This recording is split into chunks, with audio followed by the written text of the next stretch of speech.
చేద్దాం. కఠిన చట్టాలు నావీలకు బుద్ధెందుకు రావట్లేదు? అడ్డగోలుగా ప్రైవేట్ దందా జరుగుతుంటే డిఎంహెచ్ఓలు ఏం చేస్తున్నారు? ఇంత నిర్లక్ష్యానికి ఎవరిని బాధ్యులను చేయాలి?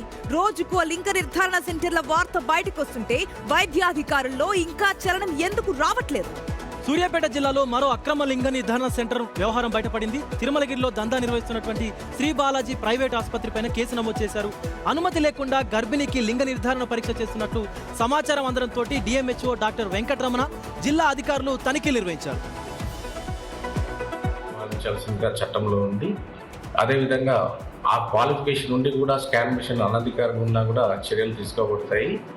ఈ యొక్క స్కాన్ సెంటర్లో ఈ యొక్క ఏ రకమైన రిజిస్ట్రేషన్ లెక్క నడుస్తుంది. అదేవిధంగా గతంలో డిఆర్ఏ కింద ఓన్లీ కేవలం హాస్పిటల్కి సంబంధించిన పర్మిషన్ కూడా 2024లో ముగిసింది. దానికి సంబంధించి కూడా గతంలో నోటీస్ జారీ చేసినప్పటికీ ఆ యొక్క యాజమాన్యం స్పందించలేదు.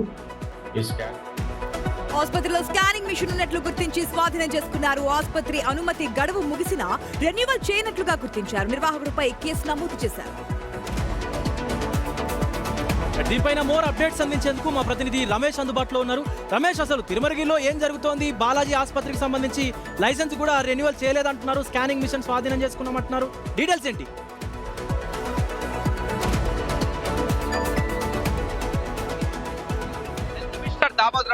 అన్ని జిల్లాలకు కూడా చెప్పడం జరిగింది. దీనిపై చాలా సీరియస్ గా తనిఖీలు చేయాలని కూడా చెప్పడం జరిగింది. తనిఖీలోనే భాగంగా కూడా నిన్న చేసినటువంటి తనిఖీలు తిరుమలగిరిలోని బాలాజీ హాస్పిటల్ ఏదైతే ఉందో ఇక్కడంతా లింగ నిర్ధారణ పరీక్షలు చేస్తారని వాళ్ళ విచారణలో తెలిసింది. వెంటనే వారు రైడ్ చేయడం జరిగింది. ప్రస్తుతం నిర్వాహకుడు ఎవరైతే ఉన్నారో మహేష్, ఇతను హన్మకొండ జిల్లాకు చెందినవారు. 3 సంవత్సరాల నుంచి కూడా ఇక్కడ ఇతను ఒక డాక్టర్ కూడా కాదు, ఆర్ఎంపీ కూడా కాదు, కేవలం ఒక ల్యాబ్ టెక్నీషియన్ నిర్వాహకుడు. ఈ విధంగా ఒక ఎంబీబీఎస్ డాక్టర్ ని పెట్టి ఆమెకి ఏమైనా ఛార్జ్ ఇచ్చి ఆమె ఉదయం నుంచి సాయంత్రం, కానీ ఇతను చేసే పని మాత్రం ఈ విధంగా లింగ నిర్ధారణ పరీక్ష పక్కన ఉన్న ఆర్ఎంపీ డాక్టర్లతో అందరితో కుమ్మక్కై కూడా వాటికి కూడా వాటాలు ఇస్తూ ఈ విధంగా చేస్తుంది. 3 సంవత్సరాల నుంచి కూడా జరుగుతుంది, కానీ ఇప్పటి వరకు రమేష్. ఎందుకంటే సూర్యాపేటలోనే కాదు, ఈ మధ్య అనేక మనం చూస్తున్నాము, మనం క్వశ్చన్ చేసాం కూడా. ఎందుకు డిఎంహెచ్ఓ అధికారులు ఎందుకు అలర్ట్ అవ్వట్లేదు, ఎందుకు యాక్షన్ తీసుకోవట్లేదు? హెల్త్ మినిస్టర్ రియాక్ట్ అయ్యారు, ఆయన కూడా చర్యలు తీసుకుంటామని చెప్తా ఉన్నారు. బట్ డిఎంహెచ్ఓలు కావచ్చు, లేకపోతే అక్కడ ఉన్నటువంటి హెల్త్ సంబంధించిన అధికారులు కూడా రెస్పాండ్ అయితే బాగుంటుంది. Next update.